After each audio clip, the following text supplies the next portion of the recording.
इससे हमने पॉलिटी में सबसे पहले हमने देखा था कुछ इंपॉर्टेंट कीवर्ड्स, ठीक है। उन कीवर्ड्स को हमने देख लिया था और समझ लिया था कि आखिर उनका कॉन्सेप्ट क्या है, ठीक है। अब हम संविधान की ओर चलते हैं। देखिए, सबसे पहले जानना होता है संविधान है क्या। संविधान एक ऐसा आधार है जिससे भी किसी देश की राज्य व्यवस्था का संचालन होता है। तो संविधान के बारे में अगर आपसे पूछा जाए क्या है, तो एक आप लिख सकते हैं इसको, संविधान देश की सर्वोच्च विधि है, मतलब सबसे बड़ा कानून है। संविधान से ऊपर कोई भी नहीं है हमारे देश में, ठीक है। सबसे ऊंचा संविधान का दर्जा है। यह नियमों और विधियों का एक संकलन है जिसके आधार पर किसी भी देश का शासन चलाया जाता है, मतलब उसकी राज्य व्यवस्था का संचालन होता है। तो मतलब ये सबसे बड़ा कानून है जिसके आधार पर कोई भी देश चलता है, कोई भी सरकार अपने देश को चलाती है, ठीक। अब नेक्स्ट टॉपिक है हमारा भारतीय संविधान की विशेषताएं। ये आपको बार बार क्वेश्चंस में पूछा भी जाता है, लॉन्ग क्वेश्चंस में भी पूछा जाता है, शॉर्ट क्वेश्चंस में भी आपको दे दिया जाएगा 1 2 3 4 4-5 स्टेटमेंट्स, उसमें बोला जाएगा कि कौन सा सही है कौन सा गलत है, तो उसमें भी आपको काम आएगा। तो भारतीय संविधान की विशेषताएं देखते हैं, एक एक करके देखते हैं। सबसे पहला, यह एक लिखित एवं निर्मित संविधान है, ठीक है। समझ गया, लिखित और निर्मित है, लेकिन आखिर लिखित निर्मित होता क्या है वो भी तो जानना है। तो भारतीय संविधान लिखित और निर्मित संविधान है। तो सबसे पहले हम संविधान का वर्गीकरण देख लेते हैं मोटे तौर पे कि आखिर लिखित क्या होता है, निर्मित क्या होता है, ठीक है। सबसे पहले देखते हैं लिखित और अलिखित। लिखित का एक एग्जाम्पल आपका है, जैसे यूएसए का संविधान है वो लिखित है, और भारत का संविधान है वो भी लिखित है। अलिखित में जाते हैं तो जैसे ब्रिटेन का जो भी संविधान है ना, ब्रिटेन का, वो अलिखित है। अब लिखित अलिखित होता क्या है? लिखित मतलब होता है कि ऐसा संविधान जिसका अधिकांश हिस्सा एक लिखित दस्तावेज के रूप में आपके पास उपलब्ध है, ठीक, मतलब लिखा हुआ है, एक किताब है, ठीक।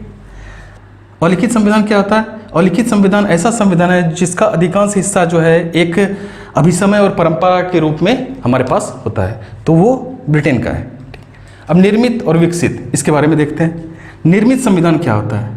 निर्मित संविधान का भी एग्जाम्पल आपका यही है, यूएसए और भारत। भारत और यूएसए का संविधान जो है वो निर्मित है, और विकसित में आपका ब्रिटेन का संविधान क्या है? विकसित है। अब निर्मित और विकसित होता क्या है? निर्मित संविधान वो संविधान है जिसका निर्माण एक निश्चित समय में किसी संविधान सभा के द्वारा हुआ है। जैसे आप भारत के बारे में आप जानते हैं कि यहाँ जब संविधान सभा का निर्माण किया गया था संविधान बनाने के लिए, तो उसके अध्यक्ष कौन थे? डॉक्टर राजेंद्र प्रसाद थे।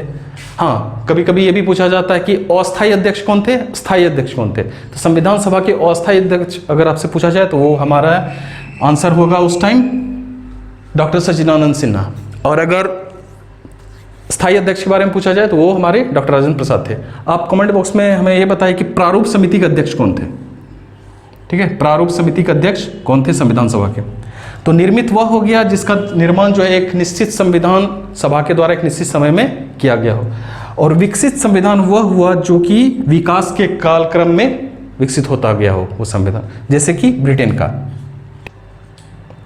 अब आगे चलते हैं, लचीला और कठोर। लचीला का एग्जाम्पल आपका है ब्रिटेन, और कठोर का एग्जाम्पल आप देखेंगे तो यूएसए। अब लचीला और कठोर क्या है? लचीला संविधान वह संविधान है जिसमें संशोधन एक साधारण बहुमत से हो जाता है, और कठोर संविधान वह संविधान है जिसमें संशोधन करने के लिए आपको विशेष बहुमत की जरूरत पड़ती है। साधारण बहुमत और विशेष बहुमत क्या होता है वो हम आगे की क्लासेस में देखेंगे। अभी आप जान लीजिए कुछ वोटिंग होता है, ठीक। अब नेक्स्ट देखते हैं दूसरा कौन सा है संविधान की विशेषताएं। भारतीय संविधान की अगली विशेषता देखते हैं, वो है भारतीय संविधान कठोरता और लचीलेपन का मिश्रण है। जैसा कि हम जानते हैं कठोर संविधान किसका है? यूएसए का है। क्यों? क्योंकि इसमें संविधान संशोधन जो होता है विशेष बहुमत के द्वारा होता है, और लचीलेपन का उदाहरण किसका है? ब्रिटेन का है, ठीक है। तो इसके संविधान में संशोधन साधारण बहुमत से भी हो जाता है। तो भारत का संविधान कठोरता और लचीलेपन का मिश्रण है, मतलब इसके कुछ प्रावधान में अगर संशोधन करना हो तो वहाँ हमें विशेष बहुमत की जरूरत पड़ती है, किसी प्रावधान में साधारण बहुमत से भी हो जाता है। तो भारत का संविधान कठोरता और लचीलेपन का मिश्रण है। नेक्स्ट है, भारत का संविधान दुनिया का सबसे बड़ा संविधान है। ये तो सबको मालूम होगा, सबसे बड़ा संविधान किसका है? भारत का। अब मूल संविधान में देखिए कितने भाग हैं? 22 भाग हैं, अनुच्छेद 395 और अनुसूचियां 8 हैं। अभी जो है अनुच्छेद कुछ 440 के अप्रोक्स, उससे भी ज़्यादा है, लेकिन वो सब किस में समाहित है? इसी अनुच्छेद के भाग बना करके उसको जोड़ा गया है। तो अनुच्छेद पूछा जाए तो 395 अनुच्छेद ही हैं। अनुसूचियां 8 थी, लेकिन अब कितनी है? अब है हमारे पास 12। मतलब टोटल 4 अनुसूचियां जोड़ी गई है। अनुसूचियां क्या है? अनुसूचियां वो है जो संविधान को बेतरतीब होने से बचाने के लिए संविधान के अंत में जोड़ी गई है। अब टोटल कितने हैं? 12 हैं। पहले कितने थे? 8।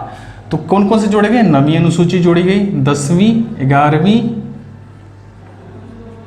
11वीं और 12वीं। इनसे रिलेटेड एग्जाम्स में क्वेश्चन आते हैं, इसलिए मैं आपको बता रहा हूँ। 9वीं अनुसूची जो है किससे संबंधित है? ये भूमि सुधार से संबंधित है। ये सब याद रखिएगा, बहुत इंपॉर्टेंट है। भूमि सुधार से संबंधित है। और ये भी पूछा गया है किसी किसी एग्जाम में कि ये कब जोड़ी गई थी? तो 1951 में जोड़ी गई थी। प्रथम संशोधन के द्वारा संविधान में पहला संशोधन हुआ था 1951 में। उसमें 9वीं अनुसूची जोड़ी गई, भूमि सुधार से रिलेटेड है। ये आपको याद रखना है, इंपॉर्टेंट है। 10वीं अनुसूची किससे संबंधित है? तो वो है दल बदल से, दल बदल अधिनियम। दल बदल अधिनियम से। दल बदल वही है जो एक पार्टी का सदस्य जीतता है और दूसरे दल में जाके शामिल हो जाता है, तो उसको रोकने के लिए कुछ कानून बनाए गए हैं, तो वो दल बदल अधिनियम के अंतर्गत आते हैं। वो 10वीं अनुसूची में वर्णित है। ये कब जोड़ी गई थी? 1985 में। और ये संशोधन है 52वां संशोधन के द्वारा इसको जोड़ा गया था। 11वीं अनुसूची आपकी पंचायती राज से संबंधित है। पंचायती राज से संबंधित है। ये जोड़ी गई थी 1973 में। 73वां संशोधन हुआ था। एक्चुअली ये लागू हुआ था 1973 में। एक्ट जो है ये पारित हो गया था 1972 में ही पारित हो गया था, बट लागू कब हुआ, प्रभाव में कब आया? 1973 से। अब 12वीं अनुसूची आपकी जोड़ी गई है नगर पालिका से। नगर पालिका से रिलेटेड है, ये भी इसी टाइम जोड़ी गई थी। 73वां संविधान संशोधन जब हुआ था उस टाइम ही इसको जोड़ा गया था। तो ये लिस्ट जो है आप लिख लीजिएगा अपने कॉपी में, नोटबुक में, काम आएगा, क्योंकि एग्जाम्स में बहुत बार रिपीट हुआ है ये, स्पेशली ये दल बदल अधिनियम। ठीक है, अब देखिए ये हमें पता चल गया अनुसूचियां कितनी थी? 8 थी। अब कितनी है? 12 है। मतलब इतना बड़ा संविधान है, इतना बड़ा संविधान है कि लास्ट में एक लिस्ट भी दिया गया है, उसी को अनुसूची बोलते हैं। 22 भाग है, 395 अनुच्छेद है, अब 12 अनुसूचियां हैं। ठीक है, तो ये याद रखिए, भारत का संविधान दुनिया का सबसे बड़ा संविधान है। नेक्स्ट देखते हैं, भारत के संविधान के अनेक स्रोत हैं। मतलब जब संविधान सभा बनाया गया था तो उस टाइम चर्चा की गई थी संविधान सभा में, किसी भी देश का संविधान से कुछ जो इंपॉर्टेंट चीजें थी उनको हमारे संविधान में जगह दी गई थी। तो कौन कौन से इंपॉर्टेंट टर्म्स हैं जो कि विदेश के संविधान से उठाए गए हैं, विदेश के संविधान से लिए गए हैं, वो सभी एग्जाम्स में पूछते हैं। जैसे कि मौलिक अधिकार, हमारे संविधान में मौलिक अधिकार का प्रावधान किस देश के संविधान से लिया गया? तो ये सब इस तरह के क्वेश्चंस पूछे जाते हैं, तो ये भी आपको याद रखना जरूरी है। इसलिए कुछ लिस्ट मैंने दे दिया है यहाँ पे, आप इनको देख लीजिए। जैसे मौलिक अधिकार, राष्ट्रपति पर महाभियोग, न्यायपालिका की स्वतंत्रता, ये यूएसए से ली गई है, यानी यूनाइटेड स्टेट ऑफ अमेरिका से। एकल नागरिकता, संसदात्मक प्रणाली, ये ब्रिटेन से ली गई है, मतलब संसदीय प्रणाली ब्रिटेन का देन है।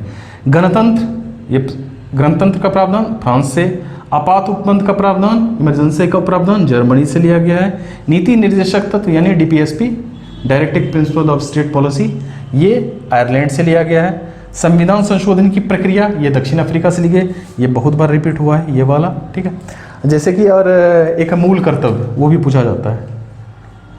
मूल कर्तव्य का प्रावधान किससे लिया गया? रूस से लिया गया, सोवियत यूनियन से। इसका नाम पहले सोवियत यूनियन था। ठीक है, तो ये देखिए, ये सारे लिस्ट, ये प्रावधान जो भी हैं किस किस देश से लिए गए, ये इंपॉर्टेंट है। अब देखिए, भारत के संविधान के अनेक स्रोत हैं, ये तो हम समझ गए, लेकिन इसका मजाक भी उड़ाया जाता है। ठीक है, आलोचकों का कहना है कि भारत का संविधान जो है ना चोरी का संविधान है। ठीक है, इसमें ऐसे बोला जाता है कि ये उधार के सामान की बोरी है। आलोचक बोलते हैं इसको, आलोचक कहते हैं ये उधार के सामान की बोरी है, सामान की बोरी है। कुछ बोलते हैं ये भानुमति का पिटारा है, कुछ बोलते हैं इसमें पैबंद लगे हुए हैं, पैबंद लगे हैं।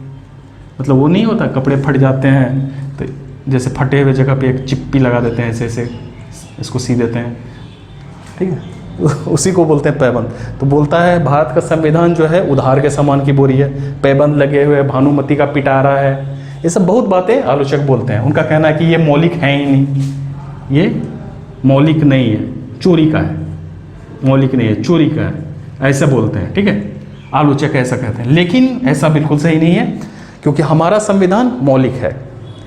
अब बात यह है कि हमने इतने प्रावधान दूसरे कंट्री से उठाए हुए हैं, तो हमारा मौलिक कैसे है? देखिए, मौलिकता सिर्फ नई बात कहना नहीं है, मौलिकता मतलब है कि पुरानी बातों को भी अगर नई तरीके से हम कह रहे हैं तो वो भी मौलिक है।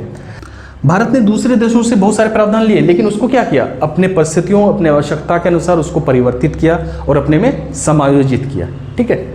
और बहुत सारे प्रावधान ऐसे हैं जो भारत की अपने परिस्थितियों के देन है, जैसे भाषा से संबंधित प्रावधान है, अल्पसंख्यकों से संबंधित प्रावधान है, उसके बाद अनुसूचित जाति जनजाति से संबंधित प्रावधान है।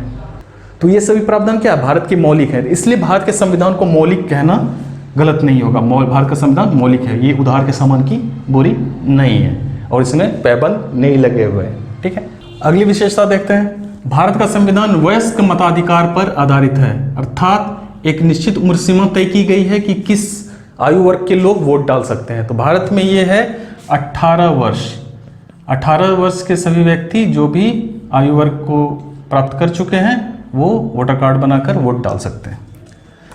नेक्स्ट है, भारत का संविधान लोक प्रभुता पर आधारित है, यानी यहाँ पे जनता को प्रमुख रखा गया है। अब्राहम लिंकन ने भी क्या कहा है कि लोकतंत्र जनता का, जनता के लिए और जनता के द्वारा शासन है। तो भारत का संविधान भी इसी सिद्धांत पर कार्य करता है। अब नेक्स्ट है, भारत का संविधान एकल नागरिकता को स्वीकार करता है, यानी यहाँ पे नागरिकता एकल है। जैसे यूएसए में क्या है, यहाँ दोहरी नागरिकता है, मतलब स्टेट का अलग नागरिक है और देश का अलग नागरिक है, दो नागरिकता मिलती है। दोहरी नागरिकता यहाँ पे यूएसए में दी जाती है। नेक्स्ट है, भारत का संविधान संसदीय सर्वोच्चता और न्यायिक सर्वोच्चता के बीच एक मध्य मार्ग निकालता है। संसदीय सर्वोच्चता जैसे ब्रिटेन का है, ब्रिटेन में संसद सबसे ऊपर है और यूएसए में न्यायपालिका सबसे ऊपर है। लेकिन भारत में क्या है, दोनों को समान दर्जा दिया गया और बीच का मार्ग निकाला गया है।